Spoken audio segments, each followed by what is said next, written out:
the headquarters of Ramsey Solutions, this is the EntreLeadership podcast, where I take calls from leaders like you about what it takes to win at any stage of business and leadership.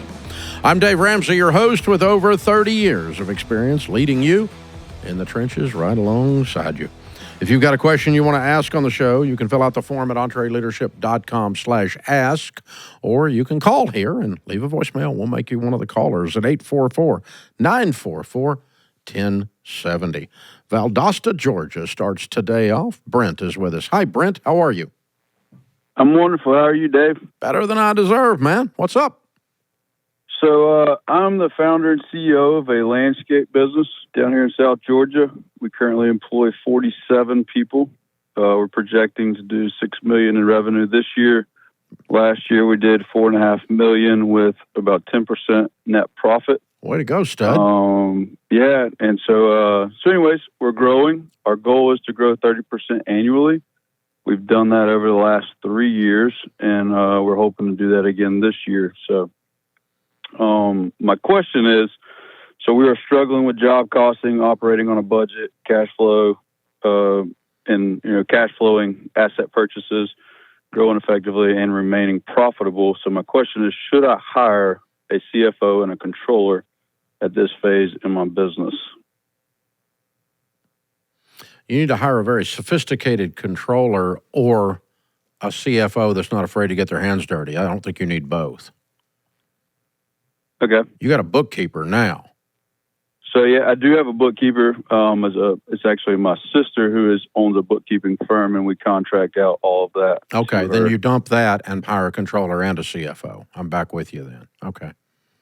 Okay. Yeah, I thought you had it in-house at this stage. But yeah, I'd bring my bookkeeping in-house, and that's the controller, and the CFO helps to make sure you guys get the software in place, and the CFO needs to have the heart. They're not the corporate goober that bosses everybody around. That's not going to work in your culture. They're going to have to be somebody that comes in and teaches these guys how to job cost and shows them why they want to job cost, because it's going to increase the accuracy of their estimates, and it's going to increase the margins, and it's going to increase their bonuses, so they want to do it. They just don't know that they want to do it. And a good CFO can teach, not just govern. Does that make sense? Yeah.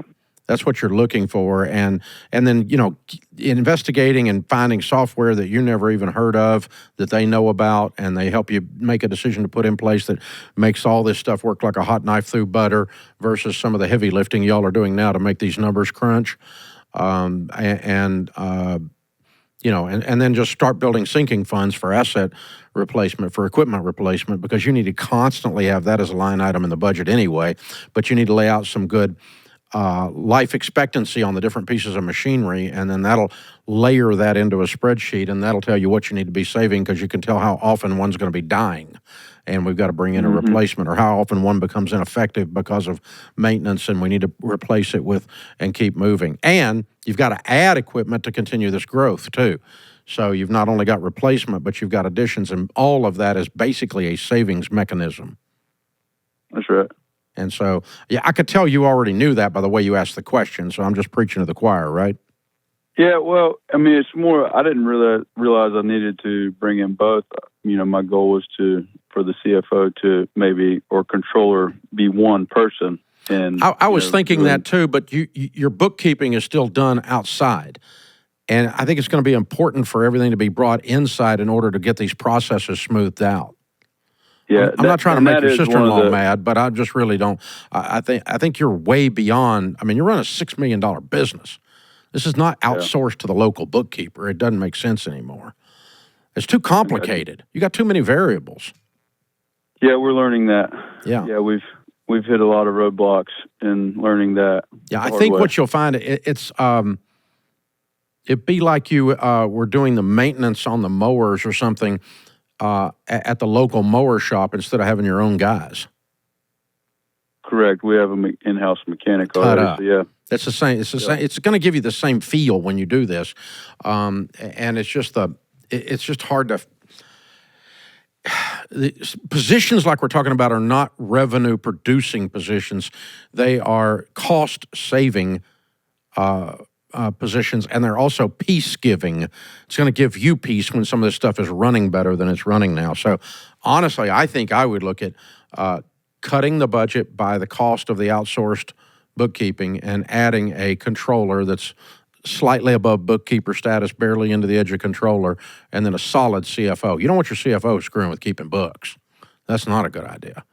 So you got to get that piece covered, and then the CFO can work on these other things we're talking about, which is your sinking fund layers based on equipment life expectancy and replacement and growth curves, and then of course also what we were saying, get ahead of the curve on the job costing and getting those estimates dialed in a little bit better. All of that. You're right on track, man. You're a stud. You're killing it, man. I'm so proud of you. $6.5 million, dude, man. Wow. That's sweet. It's America. This is the EntreLeadership Podcast. Here's a math refresher. There are only 24 hours in a day, so you and your team need to streamline time-consuming tasks to focus on the activities that make money. Smart businesses are realizing that to reduce headaches as they scale, they need NetSuite by Oracle. NetSuite is the #1 cloud financial system, bringing accounting, financial management, inventory, and HR into one platform. With NetSuite, you can reduce IT costs because it's cloud-based. You can cut the cost of maintaining multiple systems because you've got one source of truth. It's a big deal. And you improve efficiency by bringing all your major business processes into one platform, saving time and cutting manual tasks and errors. So join the more than 37,000 smart companies like Ramsey Solutions that have done the math and are boosting their efficiency with NetSuite. And right now, you can download NetSuite's popular KPI checklist designed to drive the right behaviors for your business. Absolutely free at netsuite.com/Ramsey. That's netsuite.com/Ramsey to get your own KPI checklist. Hey, if you're struggling to know the right next step for your team, like he was, well, you're in good company. Most business owners deal with seasons of uncertainty. But that doesn't mean you have to keep blindly stumbling from one obstacle to the next. I know how to get you from where you are right now to where you want to be in 10 years. It's called the EntreLeadership System. And it's the roadmap that takes the guesswork out of business growth so you can build the life and the business you really want. If you'd like to learn more about how to solve the right business problems at the right time in the right way so you can level up and move on through these phases of business, these stages of business, go to EntreLeadership.com/system. You're going to love this. EntreLeadership.com/system. Josh is in Louisville, Kentucky. Hey, Josh, what's up in your world? Hey, how are you, Dave? Better than I deserve, man. How can I help? All right. Well, I appreciate the call. I am calling about a direct mail marketing business. It had a revenue last year of about 1.1. And my question is how to take on this business because it is possibly being gifted to my wife and I. Okay. What do you mean, how to take it on? What do you mean? Well, kind of like, we're not buying it, but I guess it would be kind of the same as buying it, even though it's being gifted to us. Okay. What does the business consist of that's being given to you? A client list and a process, or what? Yes, sir. Any assets? Any machinery, or? No, sir. There are no assets other than a bank account. Okay. Just a client list and just all the continuing work that's being done at the moment. Okay. Is it an LLC? I believe so. Okay. Well, they can just transfer the shares of the LLC to you. Okay. Done. Yeah. Just like that. And, that's it. Okay. I'm so interested how you're doing direct mail profitably in the world we live in today. That is such a 1980 thing to do. It's the postage costs a lot of money.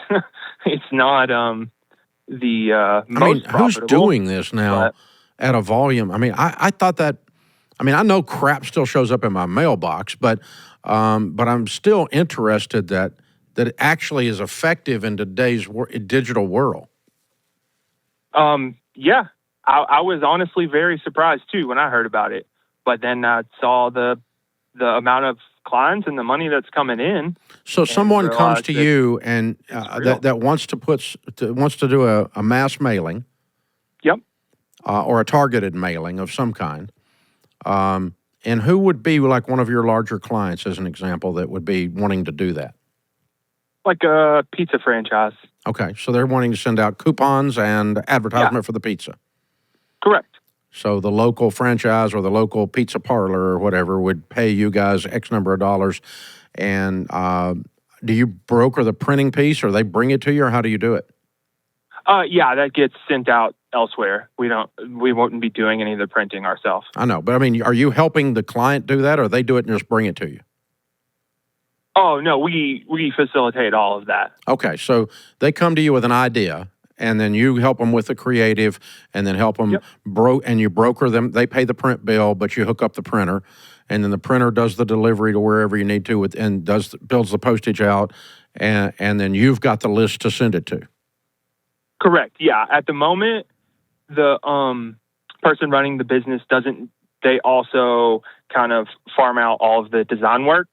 Yeah. But when we get the business, my wife will be doing all that because that's what she already does, is design work. Okay, but that's perfectly just in her wheelhouse. Yeah, but that's interesting. So if I own a pizza place, I can just come to you and say, what would it cost me? And you would say, well, here's what the printing would cost, here's what the postage would cost, and here's what our fee is, and you can put this in 20,000 homes or something, right? Yeah, correct. Just like that. Okay, that's cool. Yeah, and they're getting an ROI on that. You're saying, in other words, if I do that, if I'm a pizza guy and I do that, and what might I spend with you if I did 20,000 houses? Is that be the right kind of number? I believe so. I'm not really sure on that detail. I'm just saying. Okay, would a 10,000 or a 20,000 mailer be a typical one for you guys? Yeah, that'd be a typical size. Okay, so what would if I'm a miscellaneous business and I buy a 10,000 mailer? What's that cost me probably? I'm not quite sure on the breakdown on that yet. No, I mean the total. Yeah, I don't know yet. Like I said, this is a business that is potentially being given to us that we're not working in yet. Okay, all right, yeah. So I think you got to understand a whole lot more about it because I'm not sure you have a gift yet. I understand that. Someone might be handing you their nightmare, not their dream. So you need to understand it. Because I got to tell you, it's an antiquated business. It's a business that's certainly not cutting edge in a digital world. I thought it was dying, but I don't know anything about it. That's why I was quizzing you about it, because I'm intrigued. Of course. I'm not saying it is dying. I just thought it was, and I'm curious. I want to learn more. So So I guess the idea being, let's just make up a number. If I wanted to do a 10,000 mailer and it cost me $20,000, $2 a pop, it wouldn't be that much. Let's call it $5,000, okay? 50 cents a pop, right? For 10,000 mailer, then I got to sell more than $5,000 worth of pizza. Of course, yeah. Directly attributed to that, or I don't ROI on that, and I'll never do it again, and you won't be able to build a client base. You'll destroy them one at a time. So that's what's interesting to me, is how you can measure the attribution on this from an ROI standpoint, because I've been selling advertising for 30 years. Advertising that works is free. If I spend $5,000 and I make $10,000, all I want to know is how many times I can do that. Let me do it again. Load the gun and put it on full auto and pull the trigger. I mean, that's all I want to do then. But so when I've got enough attribution, in other words, I can attribute more sales to it than it costs, it's free. So I'll do advertising all day long. It's free. The business is always growing. It's always bringing in more than it costs.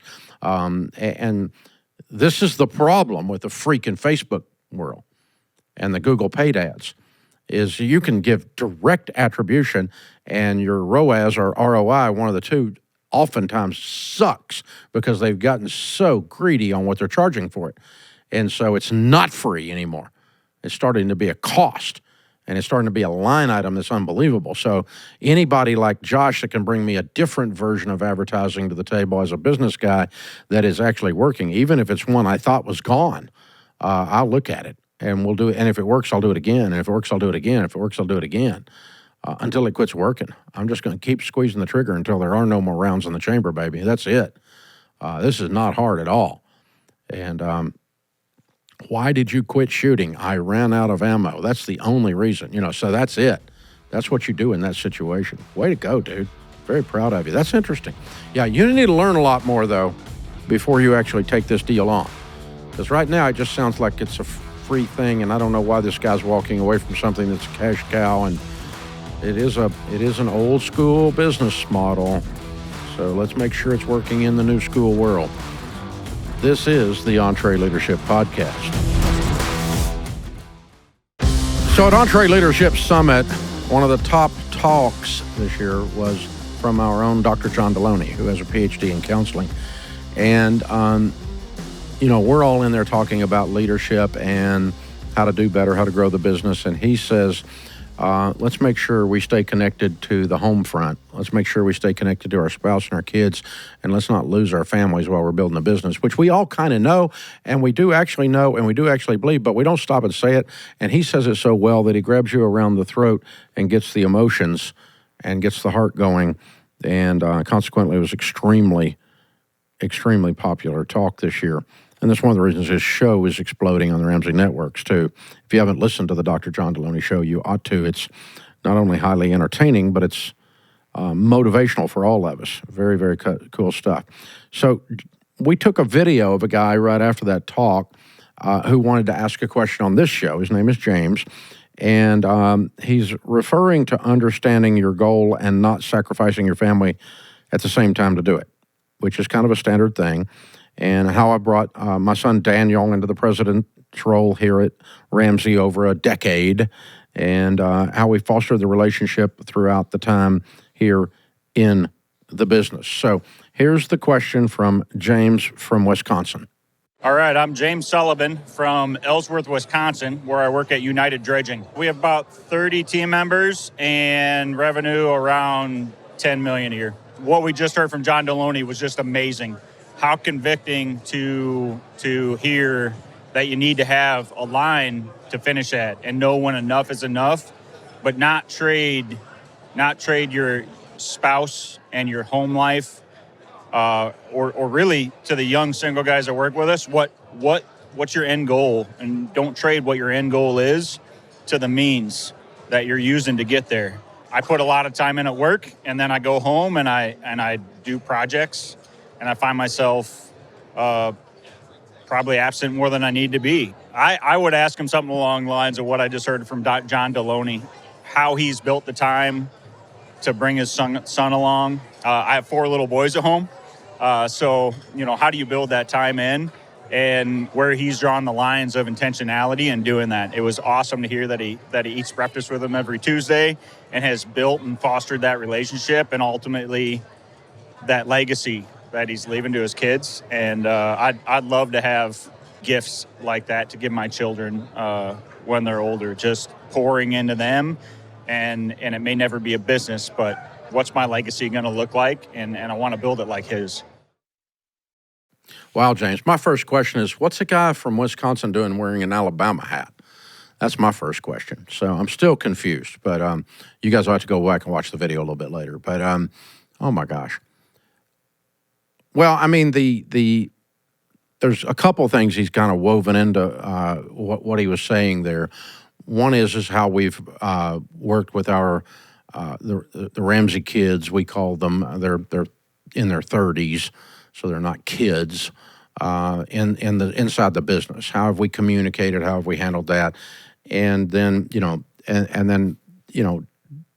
Dr. John Deloney was talking about, you got little kids at home, don't sacrifice them on the altar of success and time with them. So there's a couple of things that always come to mind. Let's go back to the early years when the children are little and you're trying to run a business. How do you do that in the middle of that?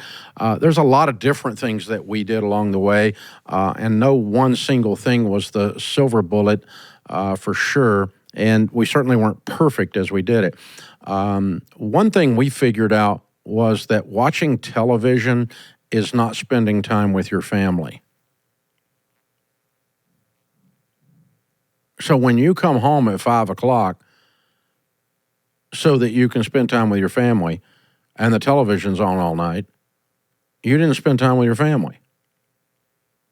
Stop it. Throw a brick through this stupid thing. You're just making Netflix a living now. I mean, I'm not saying the devil is in the TV. I'm not saying it's horrible to have a TV in your home or something, but in most houses, people watch 3 hours a day of television and then wonder why they can't connect to their children because they work too much. No, it's because you got the stupid TV on too much is why. And so turn TV off and lay your phone and close your computer and lay your phone in a basket and don't pick them back up. When you're home, by God, be home. Don't have one foot back at the office through your stupid phone or be entertaining yourself with ridiculous Instagram reels instead of with your 3-year-old. That's so screwed up, it's unbelievable. And it's destroying the fabric of the family. These screens, screen time. And it's doing a bunch of other damage, too, that I'm not going to get into right now. But again, I'm not on some kind of rampage. I just think you can't tell me you're working too much to see your family when your TV's on all the time. Because your work's not your problem, your TV is. That's one thing we figured out. The second thing we figured out is that I had to stop for 3 minutes at the front of the driveway and change my hats before I went in the house. Because I've been wearing the kill it and drag it home hat. I've got the sword out and it's got blood on it. And I got gunpowder smoke on me. I've been shooting everything and stabbing everything in sight for the last 45 minutes. And then I walk in, I'm supposed to deal with a 5-year-old gently. Doesn't work. So I knew I had to stop at the front of the driveway and reset. And then when I walk in, as the pioneers did of old, or the soldier of old would do, I take the sword off and put it above the mantle. And it stays there until the next morning when I buckle it back on and go back to work. I don't use the same tools with my family that I use at work. And that's when the kids are little. Then that gives me the opportunity to be a right kind of dad and a right kind of mom and a right kind of time spent. And then we can talk about learning to work, teaching kids to work age appropriately. We don't put 4-year-olds in the salt mine, but they do need to learn to make their own dadgum bed and pick up their own toys. I'm not your butler. I'm your father. And you will brush your teeth because I'd like for you to have some later. They're handy when you're old. So if you want teeth, you have to brush them. So we go through these processes of parenting and set the stage on this as we go along. And so we were old school parents, and I know some of you you're fine raising anarchists, but I'm not.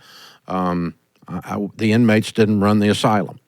And when the grandbabies visit Papa Dave, they get spoiled, but they also mind. They're not confused about who's in charge of the house, and it's not them, it's me. And I'm not mean about it, but we're just not confused about how authority flows and what you do. And it structures a young person's character then to be able to enter the workplace because there's authority in the workplace too. And turns out you can't play beer pong all morning at work like you did in college. There's authority in the workplace. You actually have to get your work done. And so all of that sets the stage for then when they start entering the business. And what we've done at Ramsey, we've talked about it many times on this podcast, was we've treated our Ramsey family members that work inside the business with the exact same dignity that we treat our team members, which is great dignity. If you work at Ramsey, we treat you extremely well. And we expect a lot of you. And we're kind to you. We don't yell and scream and cuss at people around here. We don't do that. But we, by God, get our work done, too. We got a lot of very important work we're doing, and we need to get it done. And it needs to be done with excellence. We don't need to be, talking about, we're Christian this, and then if you're going to put a fish on the back of it, drive it right. You better bring it. And so this is what we're doing. And the kids, they're the same way. Only I told our kids, they would work book tables and stuff when they were teenagers at one of the events. And I told them, if you're going to be a Ramsey and you're going to be around the Ramsey thing, you're going to have to work twice as hard as everybody else just to be respected. And you're going to be really better just to even be looked at as capable, because they're going to automatically assume that you're a doofus, that you're the boss's kid who's useless. And if you give them any clues that that's true, they'll believe it. So never let them have a clue that that's true. You've got to super bring it for your own sake, for your own reputation, for your own effectiveness in the marketplace and in the workplace. And to their credit, they have. They bring it. They work. And they're good at what they do. And they're wise beyond their years. And they've done a great job. I'm really proud of them. And so over the years, we've done that. And yes, he's right. In the video, he asked, what do I do? Daniel and I have had breakfast the entire time he's worked here. Father-son breakfast, not a boss employee breakfast, every Tuesday morning at 7 o'clock. We're changing that right now. We're getting ready to change it. We're going to start doing lunch instead. But after 10 years, you ought to change something. So it's good. But, we've done that and sometimes we discuss business. Sometimes we discuss football. Sometimes we discuss grandbabies. Sometimes we discuss family trip coming up, whatever. We should just father-son breakfast, right? And then later on in the week, a year and a half ago, he became the president of the company. I'm the CEO. And so he reports to me for the first time since he's worked here. And so I have a direct one-on-one with him that we go through once a week. And that's president to CEO. And it's 100% business. When he's in the room and he and I we were working on a problem earlier today in one of our areas, and we were analyzing the business case that one of these areas was bringing to us on something we thought sucked. And both of us kind of looked at each other and went, this sucks. And then we got to explain it to the VP that it sucks. So anyway, it worked out. But we get in the room and argue together, and argue sometimes on the same side and sometimes not. And fight through a problem and work through those, challenges, which is every stinking day in business, right? And so, but we're never at each other. We're always at the problem. Our job here is to beat the problem up. I don't really care about your opinion. All I care is we want to call the right play to put the ball in the end zone because we're trying to win the Super Bowl. That's all I care about. And I'm not arguing about you or your issues. I'm arguing about the play.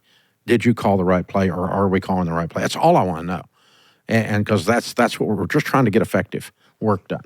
And so it's healthy conflict and healthy roles and lots and lots and lots and lots and lots and lots and lots of communication. And none of it involves Facebook, Instagram, or texting. It's human to human interaction. It is not good that man be alone. Did you people not learn that during the pandemic? When these buttholes locked you in your house and you couldn't see other humans? Did you not learn that these relationships matter? They matter. Direct relationships matter. Don't ever let them do that to you again. It matters.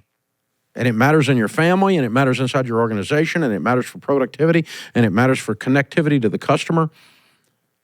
And I think that we're going to see a disgust rise up following the pandemic, which opened our eyes, and we realized that Zoom is not the answer to any equation. And we realized that Facebook friends aren't real friends. Real friends help you change a tire at 2 a.m. in the rain. And let me just tell you, there's a stinking soul on Facebook going to do that. So, and if some of you said to your neighbor in person what you said about them on the HOA Facebook page, they would break your freaking nose, and you would deserve it. But you've got all this digital courage, and that's a part of the breakdown of this relationship stuff too. And people are getting disgusted with it, and so we're going to see a revolution in this country that's going to be awesome. A renaissance in this country that's going to be awesome, where people are rejecting the overuse of these screens in substitution for real relationships in the workplace, in the family, with the little kids, and with the grown kids in the business. And that, James, is how we did this. That's exactly how we did this. This is the EntreLeadership Podcast. When you start your business, you're doing it all by yourself. You're the chief everything officer. If you stop, everything stops. If you start, it goes. It's called the treadmill stage, the treadmill operator stage of business. There's 5 stages of business. And we'll teach you how to level up to Pathfinder from treadmill. And then you'll have a new set of problems, which is how business works. As soon as you graduate, you get a new set. And then we'll help you level up to Trailblazer and then to Peak Performer. And then you'll end up where we are eventually, which is the legacy builder stage, the last stage of business. And we'll walk you through the 6 drivers of business, from personal to purpose to people to plan to product and profit. We'll show you how we've grown this over 35 years and why it won't take you 35 years if you'll learn the system, if you'll learn the EntreLeadership system. You can learn all about all of that at EntreLeadership.com. Be sure and check it out. Mike's in Miami. Hey, Mike, welcome to the podcast. How can we help? Hey, Dave. Good to talk to you. You too. What's up? So I'm 38 years old. I own a healthcare clinic in Miami. Our main treatments is we treat patients with for hands and feet nerve damage. All of our treatments are holistic in nature. Last year we did $3.3 million, paid myself $150,000. And then when it was all said and done, we had an $800,000 profit when it was all done. The problem that I'm running, it was great. Business 10x from 2021 to about now, so it's been great. Why? How did it 10x? Because there wasn't that much more people. They just found you, and you were the solution, and the word got out. Yeah. I really started focusing on a different marketing. Our ticket price went from, for each patient, kind of went from $2,500 to closer to $10,000. We just found a niche for a bigger problem that people had, where really only drugs and surgery was their only option. And for us, we were giving them a different option that was helping them avoid. So these are people that have enough money to avoid the insurance debacle and want real help, and you've got an answer. Right, exactly. So these are well-heeled clients, as we say. Right, okay. Exactly. Yep. Gotcha, okay. Cool. The problem I'm running into is patients are about 10% to 12% of the practice, the patients that start care are getting buyer's remorse after they start care. And I can't figure out how to prevent that. It's really my role in the practice has really just become overseeing everything and just helping people. I'm there about 75% of the time. And I haven't been able to figure out how to prevent people from buyer's remorse. Okay, so I come in and I've got nerve damage in my hand, and you sell me a program that's $10,000 to help me alleviate that. Is that kind of how this works? Yes, that's how it works. Okay, so how would I get buyer's remorse if you're helping me with my nerve damage, and I knew I was going to pay $10,000? Yeah, sometimes I think it's because we give them the whole blueprint right off the bat. We're giving you equipment to go home with. We're showing you how to use it. We're setting you up with in-office visits for the nerve damage. So we set them how up many on office visits? How many? Usually over a 1-year period, it's 20 to 25. Okay, so I'm in there every other week. Yes. Yeah, in the beginning, and then it fades away over time. So it's more... Well, that's 1 year. Every other week's 25. Right. It's front-loaded in the first 6 months, and then it's less and less over time. Okay, so what is it that I get, that if I'm the customer, that I get buyer's remorse? Is it harder than I thought it was going to be? Sometimes it's harder than you thought. There's more at home than you expected. It's usually anywhere between an hour a day at home to 2 hours a day at home. So it is cumbersome in the beginning, but that's only for the first 3 months, and then it fades away over time. It's just, I think, and then the healing rate on this is slow, 90% or whatever. Right, but it's a lot. If I do your protocol exactly as you tell me to do it, and it's hard, what's my probability of healing? 96 That's what I was Now asking. it's not going to be 100% for everybody. I got it. It can't be. 30%. It can't be. Right. But I mean, like in Financial Peace University, we used to tell people, here's your money back guarantee. If you get your money back if you do this and it doesn't work. But if you don't do this and you want your money back, we won't give it to you. Right. So, Yep, I mean, if you do exactly what I tell you to do with money for 90 days, you will see an improvement of $8,000 to $12,000, and you only paid $100 to get that. That's a deal. But if you don't follow our stuff, you can't bitch and whine about our stuff. Right. Yeah, that was our money back guarantee. It was kind of smart aleck back in the day. So I'm trying to get at the idea. So I think maybe you're seeing normal bell curve of people not following through. As a matter of fact, you're probably better than normal bell curve of people not following through on things when you only have 10%. I think a normal bell curve would give you a higher than 10%. Even though you have a 96% probability that if I give you $10,000 and you do exactly what I tell you to do, and it's going to be very hard, still a percentage of people aren't going to do it. Right. Yep, exactly. And that's what I'm trying to run into is how to deal with that. And then they have, when they don't do it, is when they have buyer's remorse. The people that execute on the protocols are not having buyer's remorse. Am I right? You're right. Okay. Yep, you're right. Okay. So I think what I would do is be more negative in the sales process. Okay. Tell them things like, not everybody makes it. Because most people simply don't have the willpower to do what's necessary to win. I don't know if you're a winner or not, but if you do the stuff I teach you to do, it'll work. But not everybody can do it. So if you're the kind of person that bails halfway through something that's difficult and hard, you probably don't want to give us your money because you're probably going to end up mad at us later and it'll be your fault. So I'd rather not have you as a customer if you're going to bail halfway through, because here's what I can tell you. This is going to be really hard. And it's absolutely 96% going to work. If you do the stuff we teach exactly the way we tell you to do it, you are going to be very happy with the results. If you half-butt do these protocols, you are not going to win, and you're going to be mad at yourself and us, and we honestly would rather not have you as a customer. Now, you don't have to be quite that rough, but that message delivered in kind of a negative way, you might run off 2 or 3% of the people, but they're all people who weren't going to do it, and they were going to be a problem. That makes sense, because sometimes it feels like I kind of correlate it to like a gym membership. Sometimes people sign up for a gym membership and they think they did something. Absolutely. But they didn't do anything yet. It's exactly what it feels like. It's exactly what it feels like, because it's very similar.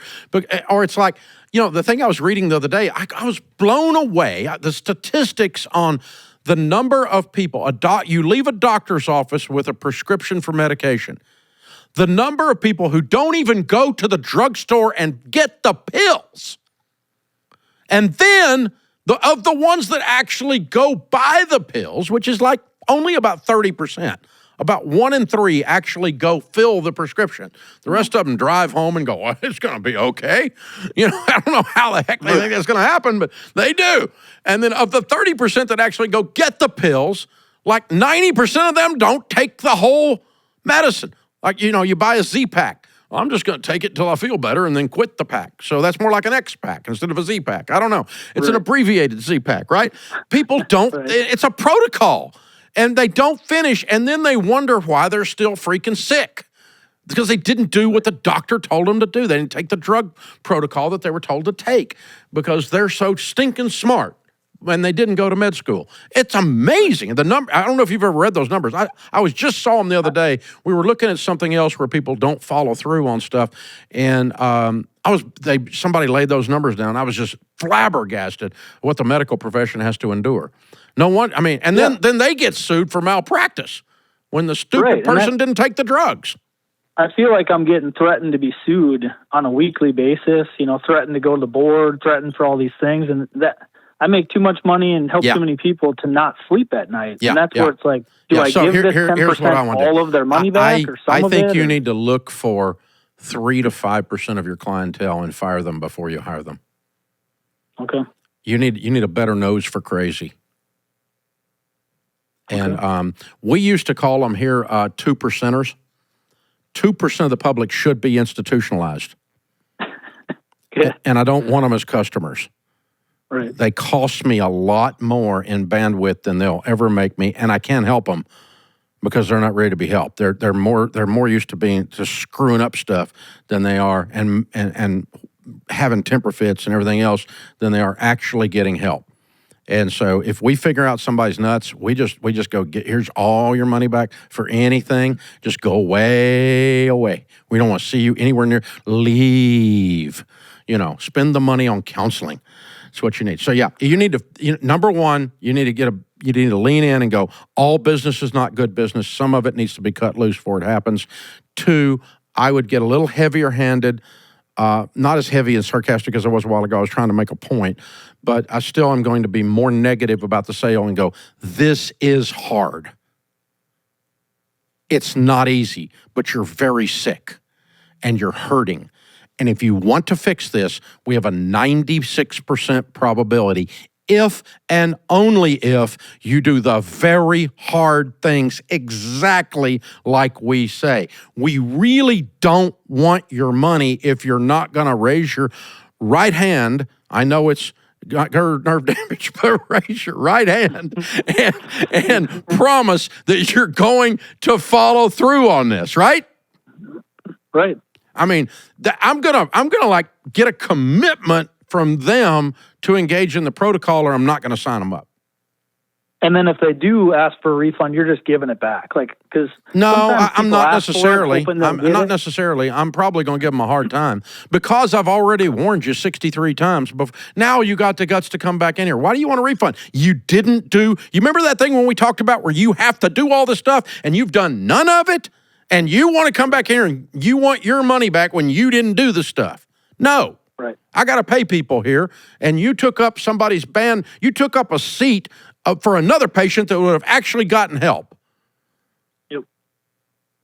And that's what I feel like I'm filling my life with right now, and it's so stressful to deal with this 10%. That's my whole life right now. 2 things will solve that. One is cut them loose before you hire them because you smell them out, and 2 is make it a little harder to buy some kind of a promise to follow through on the protocol, and a little bit of a negative sell, a little bit of a takeaway, and that's doing them a favor because you're setting expectations, and the secret to happiness is low expectations. Right. Yeah, set your expectations. This is going to be hard. I mean, it's really hard. This may be the hardest thing. I'm looking directly into his eyes and say, this may be the hardest thing you've ever done in your life. But you're really sick. And if you really want healing, you've got to really do every stinking thing we tell you to do. And if you're not going to do that, please don't take up the seat because there's somebody wants this seat that will do it. We don't need your money. We want you healed. Along with that same thing, because I love this, this resonates with me greatly. Culturally in the office, we're down probably 20% this year from last year. And I know it's this. Everybody's almost nervous. Like, who's the next one coming out of the woodwork? Yeah. How do I create? Yeah, and I think if you got a little bit more swagger in your sale, it'll help them morale all the way through the place. Okay. So about 20 years ago, we had an old-fashioned receptionist. We called her the director of first impressions, sitting at the front desk, and she was in the lobby of the office, like old school. Like when you walk in, you met the receptionist, and there was a phone, an actual telephone laying there. You know what I'm talking about, that kind of thing. Right. It was a long time ago.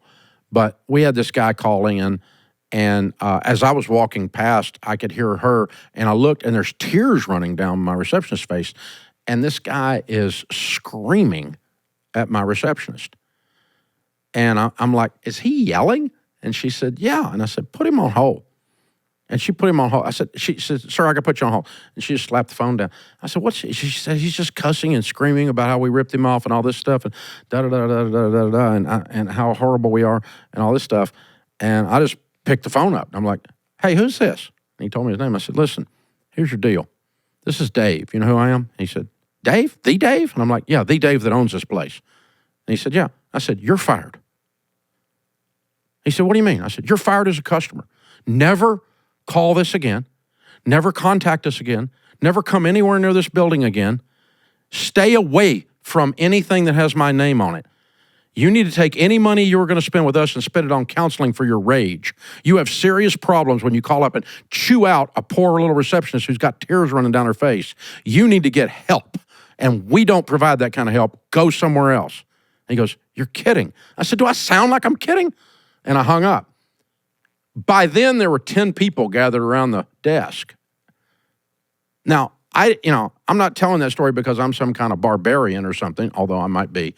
But you know what happened to the morale inside the company? We protect our people. Well, you're not going to abuse people that work here. The customers are not going to abuse the people that work here. We love them. We want to help them. We want to serve them. But I ask no one at Ramsey to sit and be abused. Our customer care team is not for you a punching bag for you to call up and vent your childhood trauma on. Bull crap. And so that's what's going to happen around your place, man. As soon as you start taking up for what we do is right and our protocols work, and we've just allowed ourselves to do business with some 2%ers, and we're going to stop that, your morale will turn as soon as you do that. As soon as I did that with that little receptionist, morale shot all through the building in a positive way because we stood up for what we believed. Yeah, and that's probably what I'm not doing right now because you never know who the crazy ones are, and then when they come, you're never going to get it perfect. We still get crazy around here sometimes. Right. You wouldn't believe, man. I mean, it's God Almighty. But yeah, I mean, we deal with it. We deal with public en masse. They're out there. So some of you people, we just adopted the Southern thing. It's bless your heart, right? So yeah, so you're fine. You're doing good, man. I think you're just letting a small percentage of your customers steal your joy and still the confidence that what you're doing is absolutely incredible. The numbers that you're giving me are amazing. 96% probability. The profit is incredible. You've dialed the product line in and gotten the profits way up and the average order value way up. You're a stud, man. You're killing it. Don't let 2 or 3 of these nut jobs steal your joy, and don't let them steal the morale of your place. You get on the white horse, you get to the front of the line. By the way, the guy at the front that's leading is the first one that gets shot. So that's how it works when you're leading. Get ready. Expect a bullet wound or two. Expect a stab wound or two. You're in the front.